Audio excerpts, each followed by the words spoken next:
ପିଲାମାନେ କହିଲ ଦେଖି ଏ ଚିତ୍ର ତୁମେ କାହାକୁ ଦେଖୁଛ? ଏ ଚିତ୍ର ତୁମେ କାହାକୁ ଦେଖୁଛ? ଏ ଚିତ୍ର ତୁମେ ଡାକ୍ତରକୁ ଦେଖୁଛ ହେଲା। ତ ଆଜି ଆମେ କ'ଣ ପଢ଼ିବା ନା ମୁଁ ବଡ଼ ହେଲେ ଡାକ୍ତର ହେବି ଏ କବିତାଟିକୁ ପଢ଼ିବା। ତ ମନ ଦେଇକି ଭଲ ଭାବରେ ଶୁଣ। ମୁଁ ବଡ଼ ହେଲେ ଡାକ୍ତର ହେବି, ରୋଗୀ ଦେଖିବି, ଔଷଧ ଦେବି, ରୋଗକୁ ଦେବି ତଡ଼ି, ଆଗରେ ମୋର ବାତ ବେମାର, ପେଟ ଖରାପ, କଫ କି ଜ୍ୱର, ସଭିଏଁ ଯିବେ ଉଡ଼ି। ଆଉ ଥରେ ମୁଁ ପଢ଼ୁଛି, ଭଲ ଭାବରେ ମନ ଦେଇ ଶୁଣ। ବଡ଼ ହେଲେ ମୁଁ ଡାକ୍ତର ହେବି, ରୋଗୀ ଦେଖିବି, ଔଷଧ ଦେବି, ରୋଗକୁ ଦେବି ତଡ଼ି, ଆଗରେ ମୋର ବାତ ବେମାର, ପେଟ ଖରାପ, କଫ କି ଜ୍ୱର, ସଭିଏଁ ଯିବେ ଉଡ଼ି ହେଲା। ତାହେଲେ ଦେଖ ସମାଧାନ ଶବ୍ଦ କ'ଣ ଆମେ ଦେଖିଲେ ଆଧିରେ, ଯେମିତିକି ହେବି, ଦେବି, ତଡ଼ି, ଉଡ଼ି, ରୋଗ, ଆଗ, ମୋର, ଜ୍ୱର, ଏ ଶେଷରେ ସବୁ କ'ଣ ହେଉଛି ନା ଏକା ପ୍ରକାର ସାଉଣ୍ଡ ଆସୁଛି। ଏସବୁ କ'ଣ ହେଇଯିବ ନା ସମାଧାନ ଶବ୍ଦ। ତାପରେ ଦେଖ କାର୍ଯ୍ୟଫଳ ଏ କ'ଣ କହୁଛି ନା ଆସ ଚିତ୍ର ଦେଖି ବିଭିନ୍ନ କାମ ବିଷୟରେ ଜାଣିବା ଓ କହିବା। ଦେଖ ପ୍ରଥମ ଚିତ୍ର ତୁମେ ଦେଖୁଛ ମାଛ ଧରିବା ହେଲା। ପ୍ରଥମ ଚିତ୍ର କ'ଣ ହେଉଛି ନା ମାଛ ଧରିବା ଚିତ୍ରଟି ତୁମେ ଦେଖୁଛ। ତାପରେ ଦ୍ୱିତୀୟ ଚିତ୍ର କ'ଣ ଦେଖୁଛ ନା ମାଟି ବୋହିବା, ଦୁଇ ଜଣ ଲୋକ ଛିଡ଼ା ହେଇଛନ୍ତି ମାଟି ବୋହିବା ପାଇଁ ପ୍ରସ୍ତୁତ ହେଉଛନ୍ତି। ତାପରେ 3 ନମ୍ବର ଚିତ୍ର ଦେଖ ସିଲେଇ କରିବା, ଗୋଟେ କ'ଣ କରୁଛି ଗୋଟିଏ ସ୍ତ୍ରୀ ଲୋକଟି ସିଲେଇ କରୁଥିବାର ଚିତ୍ର ତୁମେ ଦେଖୁଛ, ବୁଝିପାରୁଛ ନାହିଁ? ସେଇଭଳି କ'ଣ କରିବ ଏ ଚିତ୍ର ଦେଖିକିରି ଏ ତଳ ଖାଲି ସ୍ଥାନରେ ଲେଖିବ ହେଲା। ତାପରେ ଆଉ ଗୋଟେ ଅଛି ଏଠି ଛୋଟିଆ କବିତାଟି ଅଛି, ମୁଁ ଡାକବାଲା। ଡାକବାଲା କ'ଣ କରେ ନା ଚିଠି ଆମକୁ ଦିଆ ନିଆ କରିଥାଏ, ଯାହା ବି ଆମର ଖବର ଦୂରରୁ ଆସିଥାଏ ଆମ ପାଖରେ ଆଣିକିରି ପହଞ୍ଚେଇଥାଏ ହେଲା। ଖାକି ପୋଷାକ ଦେହରେ ମୋର, ଚିଠି ବାଣ୍ଟଇ ଘରକୁ ଘର, ଡାକବାଲାଟି ମୁହିଁ, ଟଙ୍କା ପଇସା ଚିଠିପତ୍ର ଦୂର ଜାଗାରୁ ଆସେ ଯାହାର, ଦିଏ ମୁଁ ତାକୁ ନେଇ, ଡାକବାଲାଟି ମୁହିଁ। ତାହେଲେ ଡାକବାଲା କିଏ ଜାଣିପାରିଲ? ଡାକବାଲା କ'ଣ କରିଥାଏ ନା ଖାକି ପୋଷାକ ଦେହରେ ପିନ୍ଧିଥାଏ, ଚିଠି ବାଣ୍ଟିଥାଏ, ଘର ଘର ବୁଲିକି ଚିଠି ବାଣ୍ଟିଥାଏ।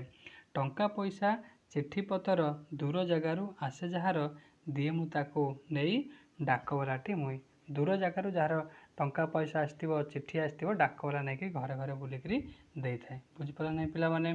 ତ ଦେଖ କାର୍ଯ୍ୟଫଳ 2 କ'ଣ କହୁଛି ନା ଆସ ଚିତ୍ର ଦେଖିବା, ବିଭିନ୍ନ କାମ ବିଷୟରେ ଜାଣିବା, ପଢ଼ିବା, ଭାବିବା, ଲେଖିବା।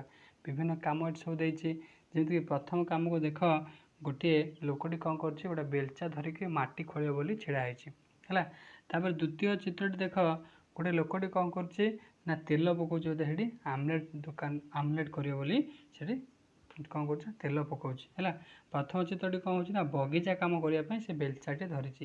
ତାପରେ ଦ୍ୱିତୀୟ ଚିତ୍ରରେ କ'ଣ ହେଉଛି ଏଇଟା ଚାହାରେ, ଏଇଟା ତେଲ ନୁହେଁ, ଏଠି ଚାହା ଓ ଜଳଖିଆ ଦୋକାନ କାମ ହେଲା। ସେଠି ଚାହାଟାକୁ କ'ଣ କରୁଛି ନା ଗୋଳଉଛି, ତା ସହିତ ଦୋକାନରେ ବିକ୍ରି କରିବ ବୋଲି ଚାହାକୁ ଗୋଳଉଛି। ତାହେଲେ 3 ନମ୍ବର ଚିତ୍ର ଦେଖ ମୋଚି କ'ଣ କରୁଛି ନା ୟାକୁ କୁହାଯାଏ ମୋଚି, ସେ ଜୋତା କାମ କରନ୍ତି ତାକୁ ମୋଚି ବୋଲି କୁହାଯାଏ ହେଲା। ଏସବୁ ବିଭିନ୍ନ ପ୍ରକାର ଚିତ୍ର ଅଛି, ୟାକୁ ଚିହ୍ନିବ, ଏ ଯେଉଁ ତଳେ ଯେଉଁ ଖାଲି ସ୍ଥାନ ଅଛି ଖାଲି ସ୍ଥାନରେ ଲେଖିବ, ବୁଝିପାରିଲ ନାହିଁ?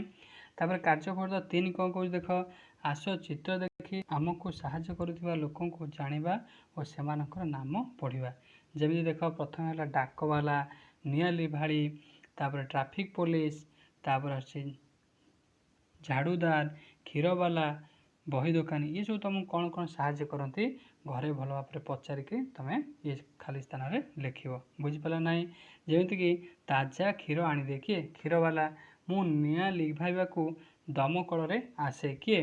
ନା ଦମକଳ ଯେ ନିଆଁ ଲିଭାନ୍ତି, ନିଆଁ ଲିଭାଳି। ଦେଖ ସେକେଣ୍ଡ ଚିତ୍ରକୁ ଲକ୍ଷ୍ୟ କର, ଇଏ ହେଉଛନ୍ତି କିଏ ନା ନିଆଁ ଲିଭାଳି, ବୁଝିପାରୁଛ ନାହିଁ? ତାପରେ ମୁଁ ଟ୍ରାଫିକ୍ ନିୟନ୍ତ୍ରଣ କରେ, ଯେ ଟ୍ରାଫିକ୍ ନିୟନ୍ତ୍ରଣ କରେ ତାଙ୍କୁ କ'ଣ କୁହାଯାଏ ନା ଟ୍ରାଫିକ୍ ପୋଲିସ, ବୁଝିପାରିଲ ନାହିଁ? ସେହିଭଳି ମୁଁ ରାସ୍ତାଘାଟ ସଫା କରେ, ରାସ୍ତାଘାଟ କିଏ ସଫା କରନ୍ତି ନା ଝାଡ଼ୁଦାର ରାସ୍ତାଘାଟ ସଫା କରନ୍ତି। ତାପରେ ମୋ ଦୋକାନରେ ବହି ମିଳେ, ବହି କାହା ଦୋକାନରେ ମିଳିଥାଏ ନା ବହି ଦୋକାନୀ ପାଖରେ ବହି ମିଳିଥାଏ, ବୁଝିପାରିଲ ନାହିଁ? ତାପରେ ମୁଁ ଲୋକମାନଙ୍କୁ ଚିଠି ବାଣ୍ଟେ, ଚିଠି କିଏ ଡାକବାଲା ଲୋକମାନଙ୍କୁ ଚିଠି ବାଣ୍ଟିଥାଏ, ବୁଝିପାରିଲ ନାହିଁ ପିଲାମାନେ? ତ ଏଇଟା ଥିଲା ଆମର ବିଷୟବସ୍ତୁ। ଆମେ ନେକ୍ସଟ କ୍ଲାସରେ ଗୋଟେ ନୂଆ ବିଷୟକୁ ଆମେ ଆରମ୍ଭ କରିବା। ଧନ୍ୟବାଦ, ଜୟ ଜଗନ୍ନାଥ।